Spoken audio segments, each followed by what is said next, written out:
At ang sabi sa ating balita dito ay Japan bets big on XRP to fix this crisis. Yan po ay mula sa ating news source na si Times Tabloid. Habang ang Japan ay humaharap po sa isa sa pinakamalaking pagsubok sa kanilang kasaysayan, ang pagtanda ng kanilang populasyon o ang tinatawag nating aging population crisis, isa pong sorpresang solusyon ang lumulutang. Hindi lang ito basta usap-usapan. Ito ay tungkol po sa posibleng paggamit kay XRP bilang isang strategic asset ng bansa. Alam nating lahat na ang Japan ay kilala po sa kanilang pagiging conservative pagdating sa finance. Pero sa kabila ng kanilang demographic time bomb, kung saan mas marami na ang mga retirado kaysa sa mga taong nagtatrabaho, lumalabas ang mga ulat na si XRP ay unti-unti nang nagiging bahagi ng kanilang long-term economic strategy.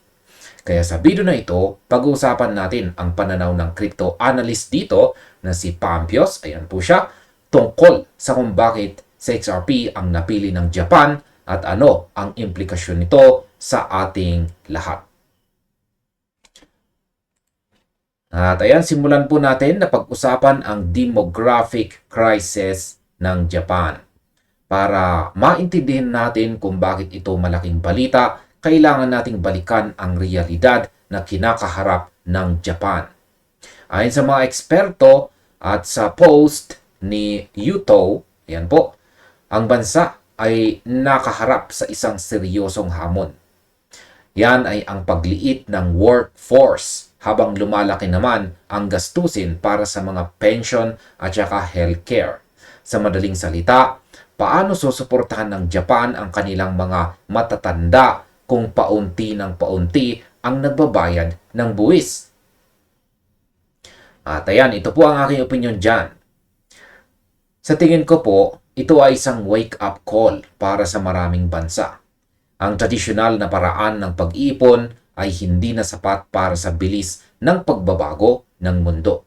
Dito po pumapasok ang digital assets. Ang pagtingin ng Japan kay XRP ay hindi lang basta investment, kundi isang survival strategy. Kung ang isang matatag na ekonomiya gaya ng Japan ay naghahanap ng paraan para mapalago ang kanilang national capital pool, ang pagpili kay XRP ay isang matapang na hakbang na nagpapakita ng tiwala sa technology ng Ripple. Sa halip na umasa lamang sa fiat currency na patuloy na nawawalan ng purchasing power dahil sa inflation, ang paglipat sa isang digital asset na may utility at ay isa pong logical na hakbang. Ayan. Ngayon, ang tanong ay bakit XRP? Ayon kay Pampios, ang Japan ay betting big on XRP. Bakit nga ba XRP? Hindi ba pwedeng Bitcoin o ibang coins na lang? At ang sagot po sa katanungan na yan ay dahil sa utility. Si XRP ay idinisenyo para sa paglilipat ng value, remittance at bilang tool para sa financial systems. Hindi ito tulad ng ibang speculative assets na umaasa lang sa hype kung saan si XRP ay may tunay na gamit. Naniniwala ko na tama ang punto ni Pampios. Kung ikaw ang gobyerno, hindi ka basta-basta maglalagay ng pondo ng bayan sa isang asset na walang silbi. Si XRP ay may kakayahang mapadali ang international payments sa murang halaga. Isipin ninyo na lang ang bilyong-bilyong dolyar na dumadaloy sa Japan kada taon.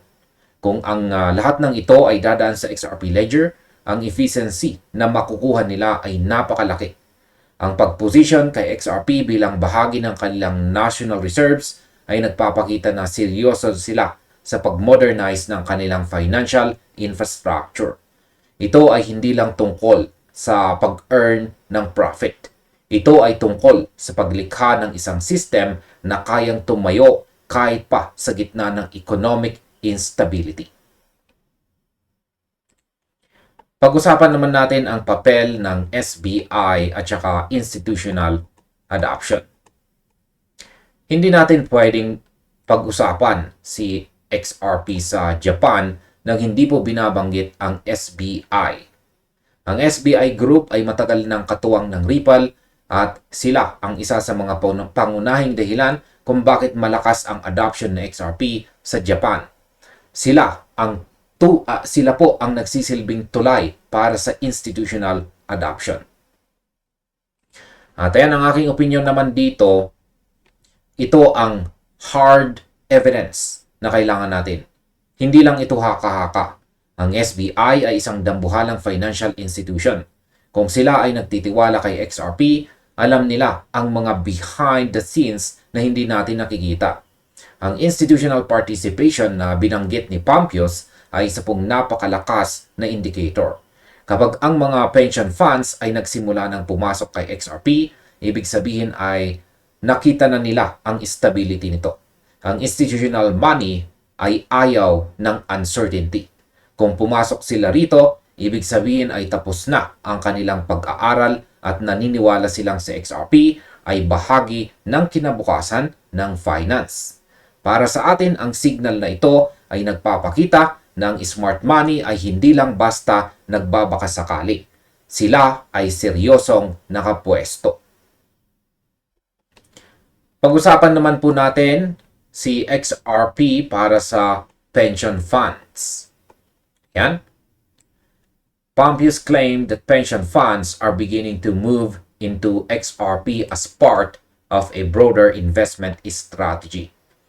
Yan, isa po sa mga pinaka-controversial pero kapanapanabik na claims ni Pampius ay ang pagpasok ng mga pension funds kay XRP.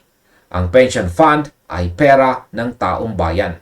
Ito ay pera na nakalaan para sa mga mamamayan sa kanilang pagtanda. At ayan, dito naman papasok ang aking opinion dyan. Masyadong sensitibo ang pension fund. Kaya kung totoong nagsisimula na silang mag-allocate ng pondo kay XRP, ito ay isang game changer. Ang pag-allocate sa isang digital asset ay nangangahulugang tinitignan na ng Japan si XRP bilang isang store of value sa mahabang panahon. Kung tutuusin, ito ay parang pag-diversify ng portfolio ng buong bansa. Sa halip na iasa ang kinabukasan ng mga retirado sa bonds o fiat, ginagamit nila ang technology para siguruhin ang kanilang national capital. Bagamat walang specific na listahan ng mga funds na pumasok, ang balitang ito ay nagbibigay ng matinding confidence sa XRP community. Ito po ang proof of adoption na matagal na nating hinihintay. At ayan, sa kabuuan, ang mga ginagawa ng Japan ay isang blueprint para sa isang bansa. Sa gitna ng aging population, hindi sila nagpapatalo. Ginagamit nila ang technology para gumawa ng bagong paraan ng pag-survive. At sa aking kabuuang opinyon, sa palagay ko, ang pagkilos na ito ng Japan ay magsisilbing domino effect. Kapag nakita ng ibang bansa na ang Japan ay nagtatagumpay sa paggamit kay XRP para ayusin ang kanilang ekonomiya, susunod at susunod din sila. Si XRP ay hindi lang basta token. Ito ay isang infrastructure layer para sa global finance. Ang pagiging bahagi nito ng Japan's economic survival plan ay nagpapatunay lang na tayo ay nasa tamang direksyon. Hindi na ito usapin kung kailan, kundi gaano kabilis. Bilang mga investors, nakikita natin na si XRP ay unti-unti nang nagiging backbone ng modern finance. Ang mga hamon ng Japan ay naging oportunidad para sa technology ng Ripple na magniningning. Kaya sa tingin ko, ito na ang simula ng bagong era para kay XRP. Isang era kung saan ang utility at real-world adoption ang magpapatakbo sa presyo at halaga nito. At bilang panghuli, ang ginagawa po ng Japan ay isang malaking patunay na ang cryptocurrency ay hindi na lang basta isang speculative bubble. Ito ay isang seryosong tool na ginagamit na ngayon ng mga gobyerno para sa kanilang pangmatagalang seguridad. Ang desisyon ng Japan na i-adapt sa XRP sa harap ng kanilang demographic crisis ay isang matapang na galaw na dapat nating bantayan ng maigi. Ang mga institution tulad po ng SBI ay patuloy na nagtutulak sa hangganan ng kung ano ang posible. Kaya tandaan natin mga kakripto, ang mga pagbabagong ito ay hindi nangyayari sa loob ng isang gabi. Pero ang mga hakbang na ginagawa ngayon ay magiging basihan ng ating ekonomiya sa mga susunod na dekada. Kaya manatiling mapagmatsyag, patuloy na mag-aral at tingnan ang malaking larawan.